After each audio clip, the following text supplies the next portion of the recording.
നമസ്കാരം. സ്പെഷ്യൽ റിപ്പോർട്ടിലേക്ക് എല്ലാ പ്രേക്ഷകർക്കും സ്വാഗതം.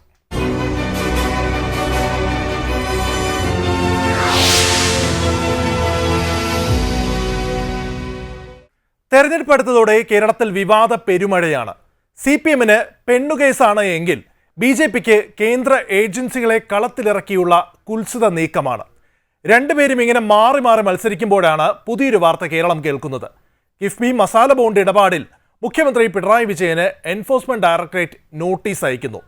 3 വർഷത്തിലേറെ നീണ്ട അന്വേഷണത്തിനൊടുവിലാണ് ഈ നോട്ടീസ് ഇപ്പോൾ നൽകിയിരിക്കുന്നത്. മുൻ ധനമന്ത്രി TM തോമസ് ഐസക്കിനും കിഫ്ബി ഉദ്യോഗസ്ഥർക്കും നോട്ടീസ് നൽകിയിട്ടുമുണ്ട്. വർഷങ്ങൾ നീണ്ടുനിന്ന വിവാദങ്ങൾക്കും അന്വേഷണത്തിനും ഒടുവിലാണ് തദ്ദേശ തെരഞ്ഞെടുപ്പ് ഇങ്ങ് പടിവാതിൽക്കൽ എത്തി നിൽക്കെ മസാല ബോണ്ട് വീണ്ടും വാർത്തകളിൽ നിറയുന്നത്. അടിസ്ഥാന സൗകര്യ വികസനം ഉൾപ്പെടെ ലക്ഷ്യം വെച്ചായിരുന്നു 2019 തങ്ങൾ കിഫ്ബി മസാല ബോണ്ട് ഇറക്കിയത് എന്ന് സർക്കാർ അവകാശപ്പെട്ടത്. CAG-യും ED-യും നേരത്തെ തന്നെ അസ്വാഭാവികതയും നിയമലംഘനവും ചൂണ്ടിക്കാട്ടിയിരുന്നു. എന്നാൽ റിസർവ് ബാങ്കിന്റെ അനുമതിയുണ്ട് എന്നായിരുന്നു പിണറായി സർക്കാരിന്റെ വാദം. അതേസമയം ഒരു സംസ്ഥാനത്തിന് മസാല ബോണ്ട് ഇറക്കി വിദേശത്തു നിന്നും പണം രാജ്യത്തെത്തിക്കാൻ അവകാശമില്ല എന്നാണ് എൻഫോഴ്സ്മെന്റ് ഡയറക്ടറേറ്റിന്റെ നിലപാട്.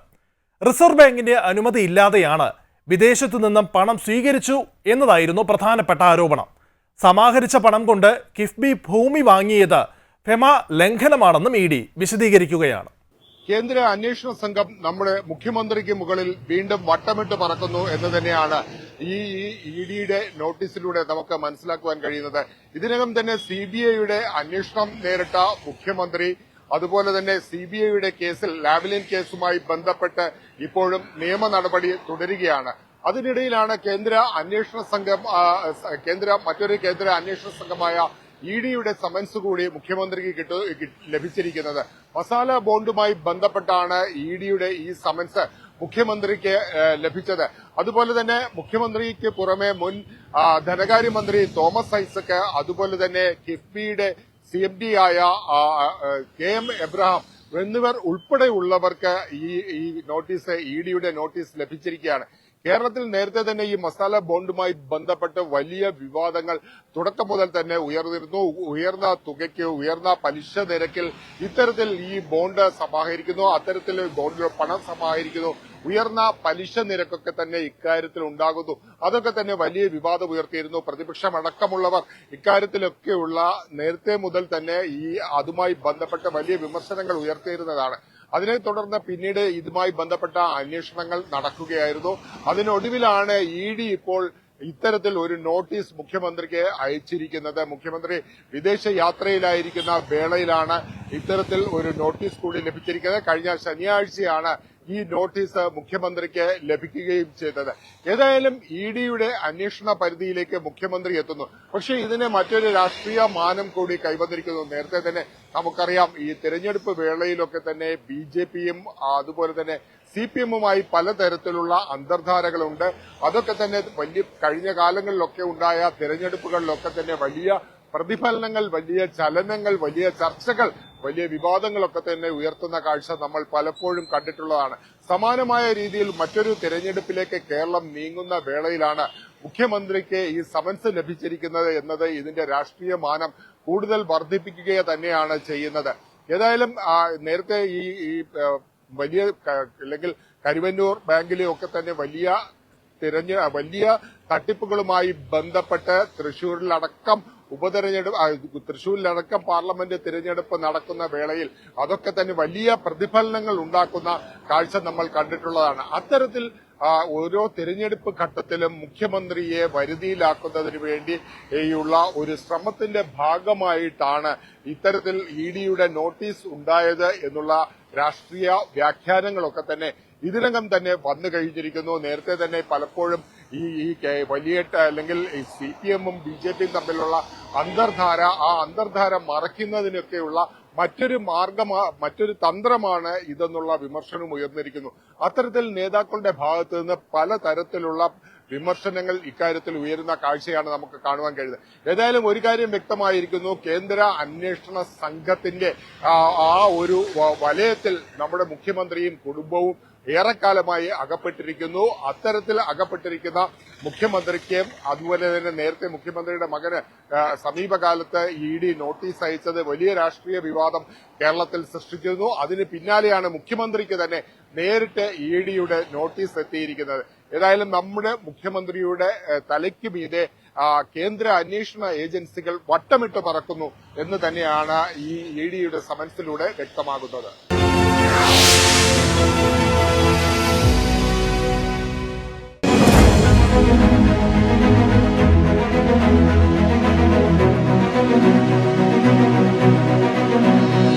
ഫെമ ചട്ടലംഘനം ആരോപിച്ചാണ് മുഖ്യമന്ത്രി, മുൻ ധനമന്ത്രി Thomas Isaac, KIIFB CEO KM Abraham എന്നിവർക്ക് ED നോട്ടീസ് നൽകിയത്. 3 വർഷത്തിലേറെ നീണ്ട അന്വേഷണത്തിനൊടുവിലാണ് ED അഡ്ജുഡിക്കേറ്റിംഗ് അതോറിറ്റി മുൻപാകെ കംപ്ലയിന്റ് സമർപ്പിച്ചത്. വർഷങ്ങൾ നീണ്ടുനിന്ന വിവാദങ്ങൾക്കും അന്വേഷണത്തിനും ഒടുവിലാണ് തദ്ദേശ തിരഞ്ഞെടുപ്പ് പടിവാതിൽക്കൽ നിൽക്കെ മസാല ബോണ്ട് വീണ്ടും വാർത്തകളിൽ നിറയുന്നത്. നേരിട്ടോ പ്രതിനിധി വഴിയോ നോട്ടീസിന് മറുപടി നൽകണമെന്ന് ED നിർദ്ദേശിച്ചു. ഇരുപക്ഷവും കേട്ട ശേഷമായിരിക്കും അഡ്ജുഡിക്കേറ്റിംഗ് അതോറിറ്റിയുടെ അന്തിമ തീരുമാനം. 2019 9.72% പലിശയിൽ ലണ്ടൻ സ്റ്റോക്ക് എക്സ്ചേഞ്ചിൽ മസാല ബോണ്ട് ഇറക്കി 2150 കോടിയാണ് കിഫ്ബി സമാഹരിച്ചത്. 2019 ജനുവരി 17 മുഖ്യമന്ത്രിയുടെ നേതൃത്വത്തിൽ ചേർന്ന കിഫ്ബി ബോർഡ് യോഗത്തിലാണ് മസാല ബോണ്ട് ഇറക്കാനുള്ള നടപടികൾ പൂർത്തിയാക്കാൻ തീരുമാനിച്ചത്. മസാല ബോണ്ട് വഴി സമാഹരിച്ച പണം അടിസ്ഥാന സൗകര്യ പദ്ധതികൾക്ക് വിനിയോഗിച്ചത് ചട്ടലംഘനമെന്നാണ് EDയുടെ കണ്ടെത്തൽ. ചട്ടങ്ങൾ ലംഘിച്ചതായി ED അന്വേഷണ സംഘം ഏതാനും മാസം മുൻപ് ചെന്നൈയിലെ അഡ്ജുഡിക്കേറ്റിംഗ് അതോറിറ്റിക്ക് സമർപ്പിച്ചിരുന്നു.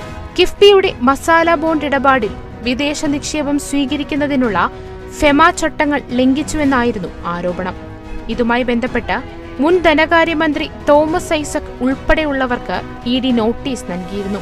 ഇതിനെ ചോദ്യം ചെയ്തുകൊണ്ട് ഹൈക്കോടതിയെ സമീപിക്കുകയും ചെയ്തു.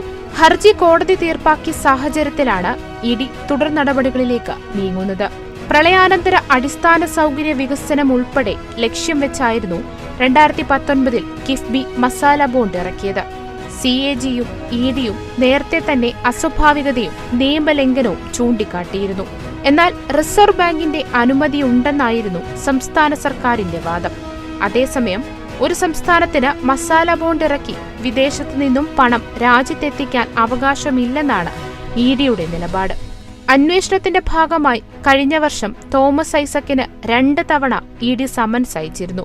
കിഫ്ബി ഹാജരാക്കിയ രേഖകളടക്കം പരിശോധിച്ചാണ് ചട്ടലംഘനം നടന്നുവെന്ന EDയുടെ കണ്ടെത്തൽ. തിരിച്ചടക്കാൻ കേരളം മുടക്കേണ്ട പണം നിയമത്തിൽ വ്യവസ്ഥ ചെയ്തിട്ടുണ്ടെന്ന് രഹസ്യമല്ല. മോട്ടോർ വാഹന നികുതിയുടെ പകുതി കൊടുക്കണം എല്ലാ വർഷവും കിഫ്ബിക്ക്. ആ പണം കൊണ്ട് തിരിച്ചടക്കാവുന്നത് കിഫ്ബി വാങ്ങുള്ളൂ. അതല്ലാതെ ദശലക്ഷക്കണക്കിന് കോടി വായ്പ എടുത്തിട്ടൊന്നും നിർവഹിക്കാൻ പോകുന്നില്ല. അടുത്തൊരു 20 വർഷം കൊണ്ട് മോട്ടോർ വാഹന നികുതിയിൽ നിന്ന് എത്ര കിട്ടുമെന്ന് കണക്കാക്കാലോ. ആ തുകക്കുള്ളതേ വായ്പ എടുക്കത്തുള്ളൂ. അതുകൊണ്ട് തിരിച്ചടവ് ഒരു പ്രശ്നമേ അല്ല. നിയമത്തിൽ വ്യവസ്ഥ ചെയ്തിട്ടുള്ള പണം കിട്ടി കൊടുത്തേച്ചാൽ അതുകൊണ്ട് ഒരു കടക്കണിയിലും പോവില്ല. നമ്മുടെ നാട്ടില് ഈ പശ്ചാത്തല സൗകര്യങ്ങളൊക്കെ ഇന്നുണ്ടാവും. നമ്മുടെ കൺമുമ്പിൽ സംഭവിച്ചുകൊണ്ടിരിക്കുകയാണ്. സംസ്ഥാനത്തെ അടിസ്ഥാന സൗകര്യ വികസനത്തിന് വലിയ ഫണ്ട് ആവശ്യമായി വന്ന സാഹചര്യത്തിലാണ് സർക്കാർ മസാല ബോണ്ടിനെ ആശ്രയിച്ചതെന്നാണ് സർക്കാരിന്റെ നിലപാട്.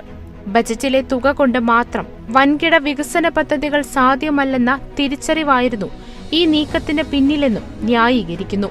2019 ജനുവരി 17 മുഖ്യമന്ത്രിയുടെ അധ്യക്ഷതയിൽ ചേർന്ന കിഫ്ബി ബോർഡ് യോഗത്തിലാണ് മസാല ബോണ്ട് നടപടികൾ പൂർത്തിയാക്കാൻ തീരുമാനമെടുത്തത്.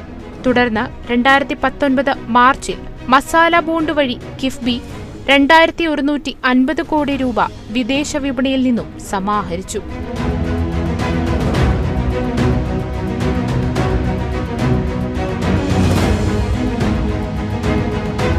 വിദേശ സ്വകാര്യ നിക്ഷേപകർക്ക് നൽകുന്ന ഉയർന്ന പലിശ നിരക്ക് തുടക്കം മുതലേ വിമർശനങ്ങൾക്ക് വഴിവെച്ചിരുന്നു. ഫെമ നിയമലംഘനം ആരോപിച്ചാണ് 2021 മസാല ബോണ്ട് ഇടപാടിൽ എൻഫോഴ്സ്മെന്റ് ഡയറക്ടറേറ്റ് അന്വേഷണം ആരംഭിച്ചത്. റിസർവ് ബാങ്കിന്റെ അനുമതിയില്ലാതെയാണ് വിദേശത്ത് നിന്ന് പണം സ്വീകരിച്ചതെന്നായിരുന്നു പ്രധാന ആരോപണം. സമാഹരിച്ച പണം കൊണ്ട് കിഫ്ബി ഭൂമി വാങ്ങിയത് ഫെമ ലംഘനമാണെന്ന് ഇഡി വിശദീകരിക്കുന്നു. ഇതിന്റെ തുടരന്വേഷണമാണ് മുഖ്യമന്ത്രിക്കും മുൻ ധനമന്ത്രി തോമസ് ഐസക്കിനും കിഫ്ബി ഉദ്യോഗസ്ഥർക്കും ഇഡി സമൻസ് അയക്കുന്നതിൽ വരെ എത്തി നിൽക്കുന്നത്. ഇതോടെ മസാല ബോണ്ട് വിഷയം വീണ്ടും രാഷ്ട്രീയ നിയമ പോരാട്ടങ്ങൾക്ക് വഴിവെച്ചിരിക്കുകയാണ്.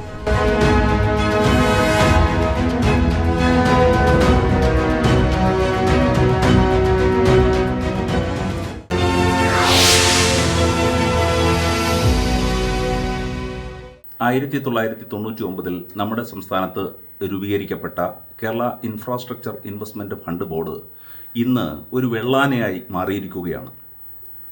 ഇഷ്ടക്കാരെ തിരികെ കയറ്റുവാനും വിരമിച്ച ഓൾ ഇന്ത്യ സർവീസ് ഉദ്യോഗസ്ഥർക്ക് താവളമൊരുക്കുവാനും വേണ്ടി ഉള്ള ഒരു സ്ഥാപനമായി ഇത് അധപ്പതിച്ചിരിക്കുന്നു. പദ്ധതി നിർവഹണത്തിലെ മെല്ലെപ്പോക്കും ധന മാനേജ്മെൻറ്റിലെ സുതാര്യത കുറവും കിഫ്ബിക്കെതിരായി വിമർശനങ്ങളെ ക്ഷണിച്ചു വരുത്തുന്നു. 2019-20 CAG റിപ്പോർട്ടിൽ കിഫ്ബിയുടെ ഓഫ് ബജറ്റ് ബോറോവിംഗ് സംബന്ധിച്ച് നിശിതമായ വിമർശനങ്ങൾ CAG ഉന്നയിക്കുകയുണ്ടായി. എന്നാൽ അതിനെ സർക്കാർ നേരിട്ടതാകട്ടെ നിയമസഭയിൽ ഒരു ഉപക്ഷേപം അവതരിപ്പിച്ചുകൊണ്ട് അത് പാസ്സാക്കിക്കൊണ്ട് സർക്കാരിൻ്റെ രീതി സർക്കാരിൻ്റെ നിയന്ത്രണത്തിന് വിധേയമായിട്ടാണ് പ്രവർത്തിക്കുന്നതെന്ന് ചൂണ്ടിക്കാട്ടിക്കൊണ്ട് CAGയുടെ വിമർശനങ്ങളെ നിരാകരിക്കുന്ന സമീപനമാണ് ആ ഘട്ടത്തിൽ സ്വീകരിച്ചത്. യഥാർത്ഥത്തിൽ കേരളത്തിലെ PWD നിർവഹിക്കേണ്ട ഉത്തരവാദിത്വമാണ് ഇവിടെ കിഫ്ബി നിർവഹിച്ചു വരുന്നത്. കിഫ്ബിയുടെ ഫണ്ടിംഗ് രീതിയിലാണ് ഏറ്റവും കടുത്ത വിമർശനങ്ങൾ ഉണ്ടാകുന്നത്. ഓഫ് ബജറ്റ് ബോറോവിംഗ്, അതായത് ഗവൺമെൻറ് ഗ്യാരണ്ടിയോടുകൂടി ഓഫ് ബജറ്റ് ബോറോവിംഗ് സ്വീകരിക്കുകയും അത്തരത്തിൽ അത് ഫണ്ടിങ്ങിനായി ഉപയോഗിച്ചുകൊണ്ട് പ്രവർത്തികൾ നിർവഹിക്കുകയും ചെയ്യുന്ന രീതിയാണ്. അതുകൂടാതെ കിഫ്ബിക്ക് ഫണ്ടിങ്ങിനായി സെസ് ഏർപ്പെടുത്തുകയും അതുപോലെ ഇന്ധന നികുതിയിൽ നിന്നുള്ള വരുമാനവും ഇതിൻ്റെ ഫണ്ടിനായി ഉപയോഗപ്പെടുത്തുന്നുണ്ട്. എന്നാൽ പദ്ധതിയുടെ നിർവഹണ ഘട്ടത്തിലാകട്ടെ അല്ലെങ്കിൽ പദ്ധതിയുടെ ധന മാനേജ്മെൻറ്റിനാകട്ടെ നിയമസഭയ്ക്ക് വളരെ കാര്യക്ഷമമായോ അല്ലെങ്കിൽ കോൺക്രീറ്റായോ അല്ലെങ്കിൽ വളരെ സുതാര്യമായ രീതിയിലോ ഏതെങ്കിലും തരത്തിൽ ഇടപെടാൻ കഴിയുകയോ ചെയ്യുന്നില്ല. ഇവിടെ സുതാര്യതയില്ലായ്മയും അതുപോലെ നിയമനത്തിലെ സുതാര്യതയില്ലായ്മ, ഇഷ്ടക്കാരെ തിരികെ കയറ്റുക, സ്വജനപക്ഷപാതം കാട്ടുക, ഇങ്ങനെയുള്ള ആരോപണങ്ങളും കിഫ്ബിയിലെ ഉദ്യോഗസ്ഥ നിയമനങ്ങളിൽ സംബന്ധിച്ച് ഉണ്ടായിട്ടുണ്ട്. ഇവിടെ അതുപോലെ ഈ പാർശ്വവൽക്കരിക്കപ്പെട്ടവർക്ക് വേണ്ടിയുള്ള പദ്ധതികൾ ഒഴിവാക്കുന്നതോ അല്ലെങ്കിൽ അത് കേരളത്തിലെ ജനസംഖ്യയ്ക്ക് ആനുപാതികമായി അത്തരം പദ്ധതികൾ ഉൾക്കൊള്ളാതിരിക്കുകയോ ചെയ്യുന്നതും കിഫ്ബിക്കെതിരായ വിമർശനമായി തീർന്നിട്ടുണ്ട്. കേരളത്തിൽ പദ്ധതി നിർവഹിക്കുന്ന ഘട്ടത്തിൽ കിഫ്ബി സ്വീകരിക്കുന്ന അല്ലെങ്കിൽ കിഫ്ബിയുടെ പദ്ധതി നിർവഹണത്തിൽ ഉണ്ടാകുന്ന മെല്ലെപ്പോക്ക് മറ്റൊരു വിമർശനത്തിന് കാരണമായിട്ടുണ്ട്. യഥാർത്ഥത്തിൽ കേരളത്തിലെ PWD നിർവഹിക്കേണ്ട ഉത്തരവാദിത്വങ്ങളുടെ ഒരു ഭാഗമാണ് ഈ കിഫ്ബി എന്ന ഈ വെള്ളാനയ്ക്ക് സർക്കാർ നൽകിയിരിക്കുന്നത്. ഈ കിഫ്ബിയിലെ ധനസമാഹരണവുമായി ബന്ധപ്പെട്ടും ഓഫ് ബജറ്റ് ബോറോവിങ്ങായി ബന്ധപ്പെട്ടും ധനകാര്യ പ്രിൻസിപ്പിൾസിന്, അതായത് പബ്ലിക് ഫൈനാൻസിൻ്റെ തത്വങ്ങൾ ലംഘിച്ചുകൊണ്ട് നടത്തുന്ന പ്രവർത്തനങ്ങൾക്കും എതിരായിട്ടുള്ള വിമർശനങ്ങളാണ് ഏറെയും ഉണ്ടായിട്ടുള്ളത്. ഈ കിഫ്ബി സംസ്ഥാനത്തിന് ഒരു ബാധ്യതയായി മാറിയിരിക്കുന്നു. സംസ്ഥാനത്തിൻ്റെ കടമെടുപ്പ് പരിധിയെ അത് ആഘാതമേൽപ്പിക്കുന്നു. എന്നാൽ സംസ്ഥാനത്തിന് കാര്യമായ ഏതെങ്കിലും തരത്തിൽ ഉദ്ദേശിക്കുന്ന തരത്തിൽ ഒരു വികസന ഫലപ്രാപ്തിയിലേക്ക് എത്തിക്കുവാൻ കിഫ്ബിക്ക് കഴിഞ്ഞിട്ടില്ല എന്നുള്ളതാണ് യാഥാർത്ഥ്യം.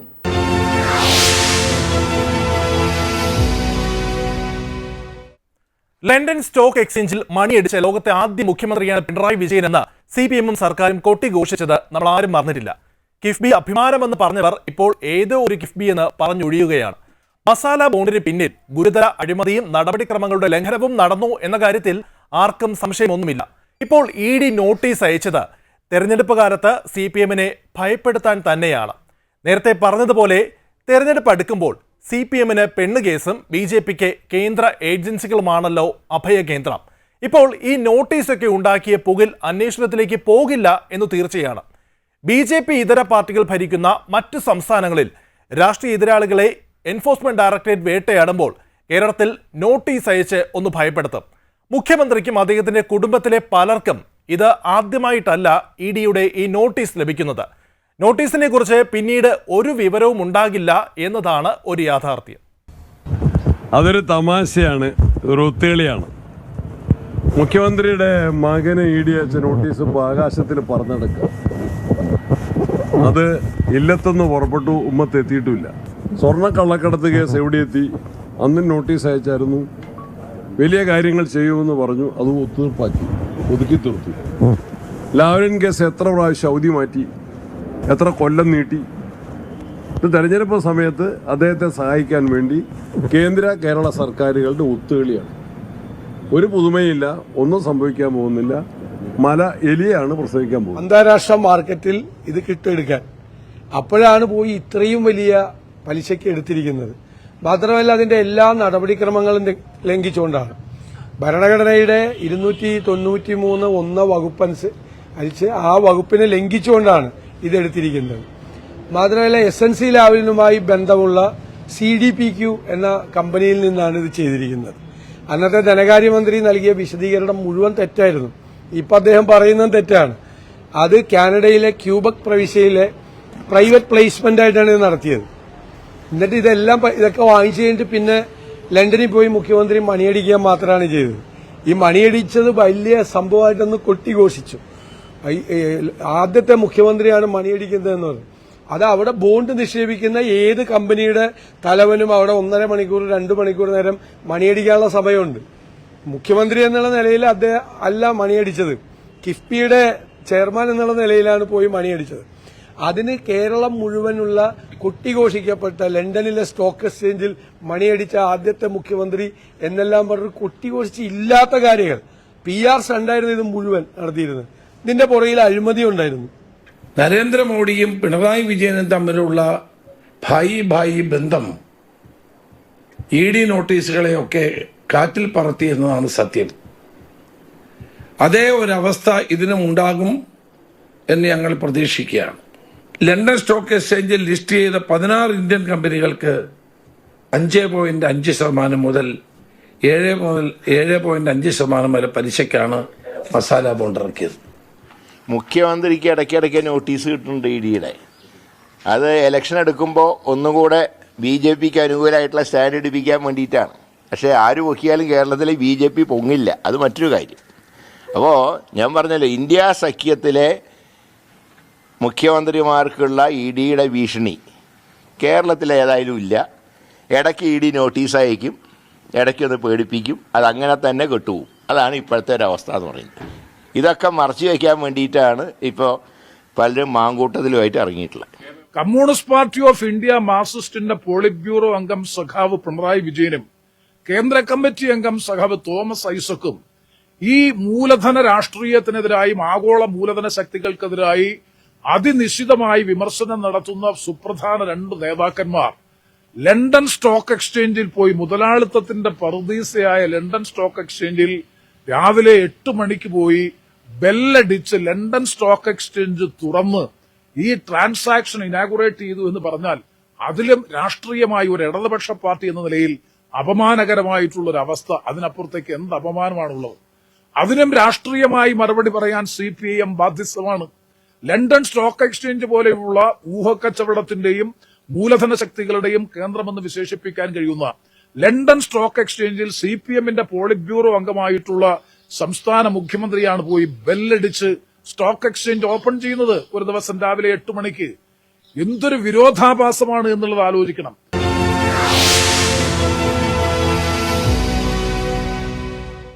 തെരഞ്ഞെടുപ്പ് അടുത്തപ്പോൾ ED നോട്ടീസ് അയച്ചതിന് പിന്നിൽ എന്തായിരിക്കും എന്നത് പ്രധാനപ്പെട്ട ചോദ്യമാണ്. കരുവന്നൂർ ബാങ്കിൽ പാർലമെന്റ് തെരഞ്ഞെടുപ്പിന്റെ സമയത്തും ഇതുപോലെ ഒരു നോട്ടീസ് അയച്ചിരുന്നു. തൃശൂർ പാർലമെന്റ് തെരഞ്ഞെടുപ്പ് ലക്ഷ്യമിട്ടുള്ളതായിരുന്നു ആ നോട്ടീസ് എന്ന് അന്നേ പ്രതിപക്ഷം വ്യക്തമാക്കിയതാണ്. തദ്ദേശ തെരഞ്ഞെടുപ്പിന് തൊട്ട് മുൻപ് ഇപ്പോൾ നോട്ടീസ് അയച്ചത് CPMനെയും മുഖ്യമന്ത്രി പിണറായി വിജയനെയും ഒന്ന് പേടിപ്പിക്കുന്നതിന് വേണ്ടി മാത്രം, അല്ലാതെ ED ഒന്നും ചെയ്യാൻ പോകില്ല എന്ന് എല്ലാവർക്കും അറിയാം.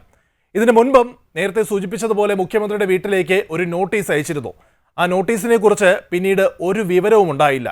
തെരഞ്ഞെടുപ്പ് അടുക്കുമ്പോൾ CPMനെ ഭയപ്പെടുന്ന BJPക്ക് മുന്നിൽ CPM നന്നായി തന്നെ പേടിച്ചു പോകുന്നുമുണ്ട്. അതിനപ്പുറത്തേക്ക് അന്വേഷണം പോകില്ല എന്ന് കേരളത്തിലെ കൊച്ചു കുട്ടികൾക്ക് പോലും അറിയാം. കേരളത്തിലെ എല്ലാ കേന്ദ്ര ഏജൻസികളുടെ അന്വേഷണങ്ങളും ഇത്തരത്തിൽ സെറ്റിൽ ചെയ്തതും നമ്മൾ കണ്ടതാണ്. എന്തുകൊണ്ടാണ് ഇത്രയും കാലം നടപടി എടുക്കാതിരുന്നത് എന്ന് വ്യക്തമാക്കേണ്ടത് ഇതിൽ ED തന്നെയാണ്.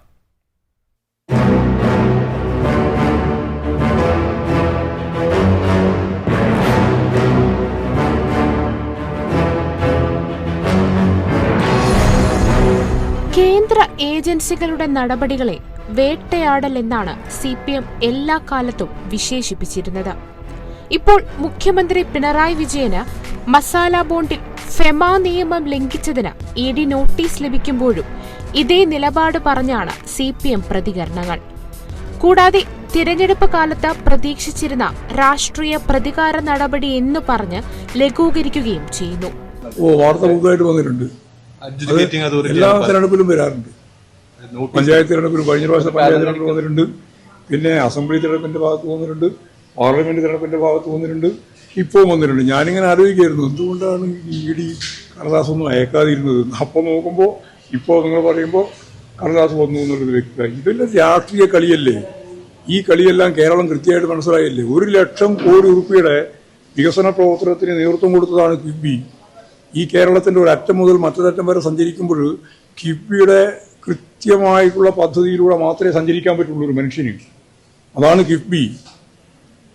ആ കേരളത്തിന്റെ പശ്ചാത്തല സൗകര്യത്തെ ലോകോത്തരമായ രീതിയിൽ വളർത്തിയെടുക്കുന്നതിന് വേണ്ടി പ്രവർത്തിച്ച 140 നിയോജക മണ്ഡലത്തിലും ഫലപ്രദമായിട്ട് നിക്ഷേപിച്ച കിഫ്ബിയെ അപകീർത്തിപ്പെടുത്തുന്നതിന് വേണ്ടി എത്രയോ കാലമായിട്ട് തുടരുകയാണ്. ഇത് UDF ആരംഭിച്ചതായിരുന്നല്ലോ മുമ്പ്. ഉമ്മൻചാണ്ടിയാണല്ലോ തുടങ്ങിയത്. അതിനെ ഭാവനാപൂർവ്വം ഉപയോഗിച്ചു എന്നുള്ളത് മാത്രമല്ലേ ഇടതുപക്ഷ ജനാധിപത്യ മുന്നണി ചെയ്ത തെറ്റ്. ആ തെറ്റ് കേരളത്തിന് വേണ്ടിയിട്ടുള്ളതാണ്. ആ തെറ്റ് കേരളം ഫലപ്രദമായിട്ട് അംഗീകരിച്ചിട്ടുള്ളതുമാണ്. അതുകൊണ്ട് അതിൻ്റെ മേലെ നോട്ടീസും അതുപോലെ കാര്യങ്ങളൊക്കെ വരട്ടെ. നേരത്തെ നോട്ടീസ് വന്നല്ലോ, ഹൈക്കോടതി അയച്ചല്ലോ. ഐസൊക്കെ ചോദിച്ചല്ലോ എന്തിനാണ് എന്നെ വിളിച്ചതെന്ന്. മറുപടി പറഞ്ഞില്ലല്ലോ ഇന്നലെ. എന്നാൽ രാഷ്ട്രീയ പ്രതികാര നടപടി എന്ന് പറയുന്ന കേന്ദ്ര ഏജൻസികളുടെ നോട്ടീസുകൾ മുഖ്യമന്ത്രിയും കുടുംബത്തെയും വല്ലാതെ വലയ്ക്കുന്നുണ്ട്. ക്ലിഫ് ഹൌസിൽ കേന്ദ്ര ഏജൻസിയുടെ നോട്ടീസ് ലഭിക്കാത്തത് മുഖ്യമന്ത്രിയുടെ ഭാര്യ കമലയ്ക്ക് മാത്രമാണ്. 2 മക്കൾക്കും ഇത്തരത്തിൽ നോട്ടീസ് ലഭിച്ചവരാണ്. മകൾ വീണയാകട്ടെ ഒന്നിലധികം കേന്ദ്ര ഏജൻസികളുടെ അന്വേഷണ പരിധിയിലാണ്.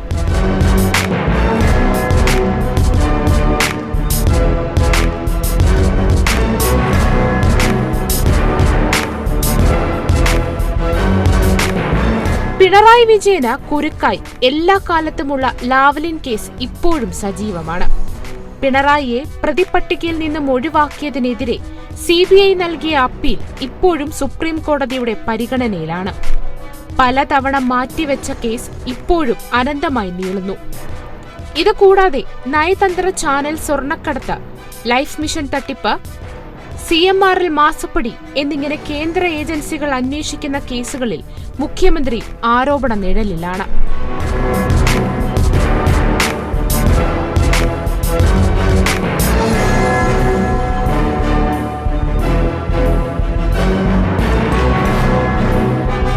മുഖ്യമന്ത്രിയുടെ മകൾ വീണ ഒന്നിലധികം കേന്ദ്ര ഏജൻസികളുടെ അന്വേഷണം നേരിടുകയാണ്. വീണയുടെ കമ്പനിയായ എക്സാലോജിക്സുമായി ബന്ധപ്പെട്ടാണ് കേസുകൾ. കരിമണൽ കമ്പനിയായ CMRLൽ നിന്നും നൽകാത്ത സേവനത്തിന് പണം കൈപ്പറ്റിയെന്ന മാസപ്പടി ആരോപണത്തിൽ SFIO അന്വേഷണം നടക്കുകയാണ്. ഈ കേസിൽ വീണയെ കേന്ദ്ര ഏജൻസികൾ ചോദ്യം ചെയ്യുകയും ചെയ്തിരുന്നു.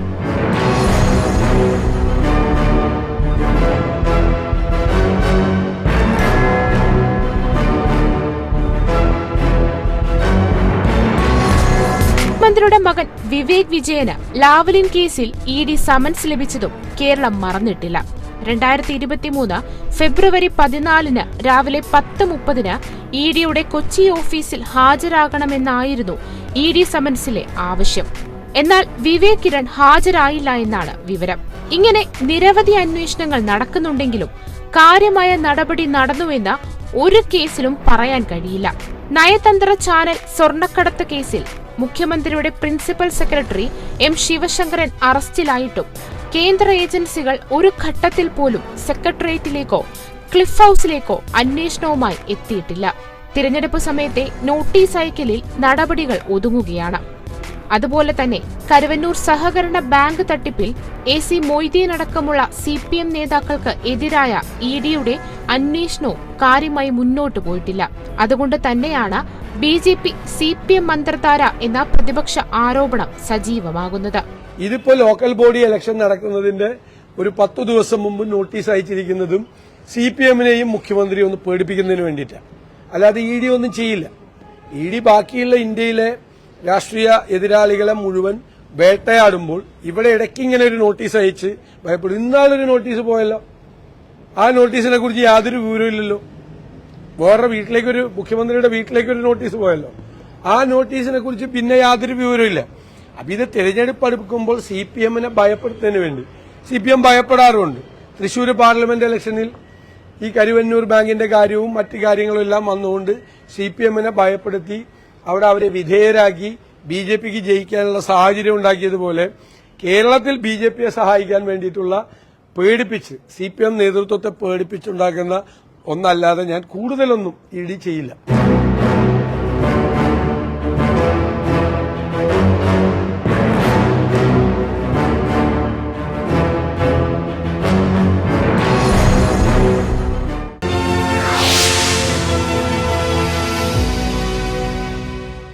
മുഖ്യമന്ത്രി പിണറായി വിജയനെ തേടി ED അടക്കമുള്ള കേന്ദ്ര അന്വേഷണ ഏജൻസികൾ എത്തുന്നത് ഇതാദ്യമായിട്ടല്ല.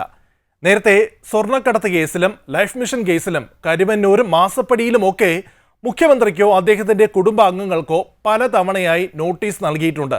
പക്ഷേ ഇന്ത്യ സഖ്യത്തിലെ മറ്റ് മുഖ്യമന്ത്രിമാർക്കുള്ള ഭീഷണി എന്തായാലും പിണറായി വിജയനില്ല.